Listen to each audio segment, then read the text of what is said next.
আরেকটা বোন থাকা নাকি খুব জরুরি সবাই বলে, কিন্তু আমার লাগবে না। আমার এক ভাই এক বোন তো বেশ আছি। তারপরও আমাদের আরেকটা বোন হলো।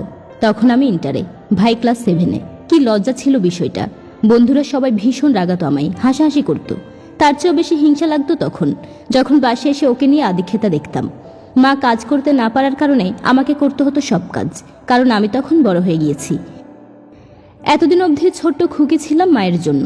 যখন দাদিরা বলতো মেয়েকে কাজ শিখাও, মা বলতো কি বলেন, এত ছোট্ট মেয়ে আমার কি কাজ করবে। আর শুনেছি আমি যখন হয়েছিলাম সবাই নাকি ছেলে আশা করেছিল। দাদি বাবা সবাই নাকি আমাকে প্রথমে দেখেই নাই, পরে যখন আমি সবার চোখের মনি হয়ে উঠি। এই গল্প অনেক শুনেছি, কিন্তু তখন খারাপ লাগতো না, এখন লাগছে। বাবা এই মেয়েটাকে এত আদর দিচ্ছে যেন চোখে হারাচ্ছে। মা আমাকে এত আদর দিতে পারতো না, কারণ তখন অনেক মানুষ ছিল, কাকা ফুফি দাদি অনেকেই। এখন কেউ নেই, কাজের লোক আছে। মা সারাক্ষণ এই মেয়েকে নিয়ে বসে থাকে। খুব হিংসা হতো, কিন্তু কাউকে কিছুই বলতে পারতাম না, কারণ আমি তখন সত্যি অনেক বড় হয়ে গেছি। আগে ভাইটা বাইরে থেকে আসলেই সারাক্ষণ আমার সাথে খুনুসুটি আর ঝগড়া। এখন ওর দেখাও মিলে না, সারাক্ষণ বাবুনি বাবুনি। এত গ্যাপে বোন আমার কি বুঝবে? আমি আমার কোনো সমস্যাকে বলতে পারবো? কি দরকার ছিল বোনের আমার? আমি ওকে কম দেখতে পারতাম, ব্যাপারটা সবাই মোটামুটি বুঝেই গেল, কিন্তু কেউ কিছু বলতো না। কি আদিক্ষেতা সবার। ও হাসছে খেলছে কথা বলছে হাঁটছে, যেন সব নতুন দেখছে মা বাবা। ভার্সিটির 3rd ইয়ারে উঠে মহিনের সাথে আমার বিয়ে হয়ে যায়। বোন তখন সবে 4 বছর। এ নিয়ে শ্বশুরবাড়িতেও কম হাসির পাত্রী হতে হয়নি। তখনও যেন পিছু ছাড়ছে না। মহিনও কম না, মাঝে মধ্যে পিন মারত। এত ছোট শালি কিছু করতেও পারি না। যতদিন বড় হবে আমি বাঁচি কিনা সন্দেহ। খুব লাগতো কথাগুলো। দেখতে দেখতে আমারও 2টা ছেলে হয়ে গেল। মা এসে খুব সাহায্য করত, কিন্তু থাকতে পারতো না, কারণ বাসায় ইরা একা। তখনও খুব রাগ লাগতো। যদি আমি একা মেয়ে হতাম মা এখানেই থাকতে পারতো। মা বলতো রাগ করিস না মীরা, একদিন বুঝবি বোন কি জিনিস। বোনের মধ্যে মায়ের ছায়া থাকে। আমি মুখ বেঁচে দিয়ে বলতাম আমার বয়েই গেছে, ও মেয়ের মধ্যে তোমার ছায়া খুঁজবো। একদিন সব পাল্টে গেল। মা বাবা অ্যাক্সিডেন্টে মারা গেল। ইরা তখন ক্লাস 6-এ, ভাই তখন ডাক্তারি পড়া শেষ। ওটাও নিজেই থাকতে পারে। সমস্যা হলো ইরাকে নিয়ে। আর কেউ তো নেই, আমার কাছেই রাখতে হলো। আমার কাছেই থাকতে শুরু করলো। খুব আদরে করে রেখেছে মা।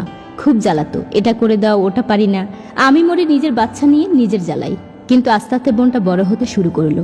যেদিন ওর প্রথম পিরিয়ড হলো খুব ভালো করে ওকে বুঝালাম, খুব আদর করলাম। ওই দিন খুব কষ্ট পাচ্ছিল, যেন মায়ের জন্য না কাঁদে তা খেয়াল রাখছিলাম।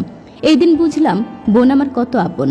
ও বড় হচ্ছিল, আমাকে সাহায্য করত, বাচ্চাদের দেখত। আমি মহিনের সাথে কোথাও গেলে ওর উপর ঘর দিয়ে চলে যেতাম।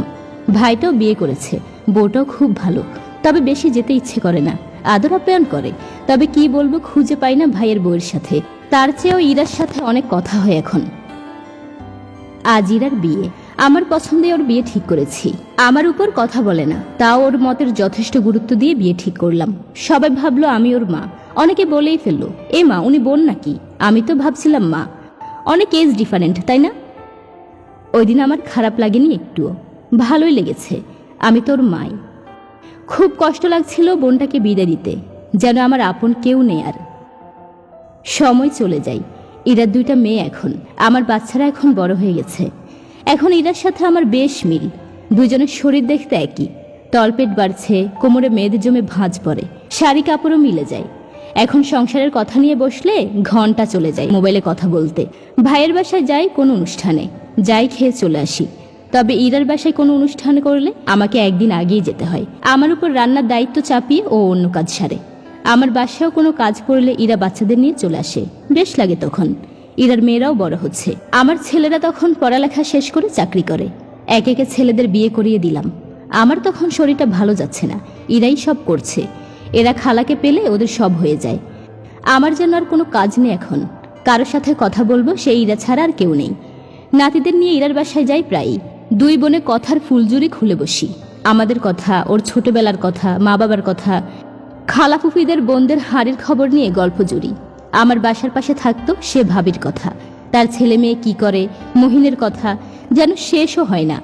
মাঝে মধ্যে ভালো না লাগলে ছেলেরাই বলে ইরা খালার ওখানে গিয়ে ঘুরে এসো। 2 বোনে গল্প করে কাটিয়ে দিবে সময়। ইরা ওর মেয়েদের সবসময় একই জামা কিনে দিত। আমি আর ইরা কখনো একই জামা বা শাড়ি পরিনি। পরবো কিভাবে?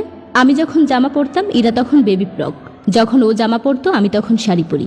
যখন ও শাড়ি পরা শুরু করলো, আমি হালকা কালার আর ও লাল নীল সবে শুরু করলো। একদিন নাতিকে স্কুলে দিয়ে আসার সময় এক দোকানে 2টা শাড়ি দেখলাম, বেশ হালকা, তবে সাদা সবুজে বেশ, দুজনকে বেশ মানাবে। এখন 2টা মিলিয়ে কিনে নিলাম। ইরার বাসায় গেলাম, শাড়ি পেয়ে বেশ খুশি ইরা। দুপুরের খাওয়া দাওয়া শেষ করে পানের বাটা নিয়ে 2 বোন ব্যালকনিতে বসলাম। আজ শেষ বেলায় এসে 2 বোন একই শাড়ি পরলাম। ইরা তেল এনে মাথায় লাগাতে শুরু করলো। তখন হালকা শীত নিয়ে বিকেলের শীত আলো গায়ে লাগছিল। মৃদু বাতাসে ইরার তেলের গন্ধ যেন বেলি ফুলের গন্ধ ছড়াচ্ছে। ইরার ফুলের টবে নীল ফুলটার উপর আলো পড়েছে। কোথায় যেন একটা শালিকের কিচিরমিচির শোনা যাচ্ছে। আমি চোখ বন্ধ করে সব যেন অনুভব করছিলাম। মায়ের কথা খুব মনে পড়ছিল। বোন কি জিনিস একদিন বুঝবি। বোনের মধ্যে মায়ের ছায়া থাকে।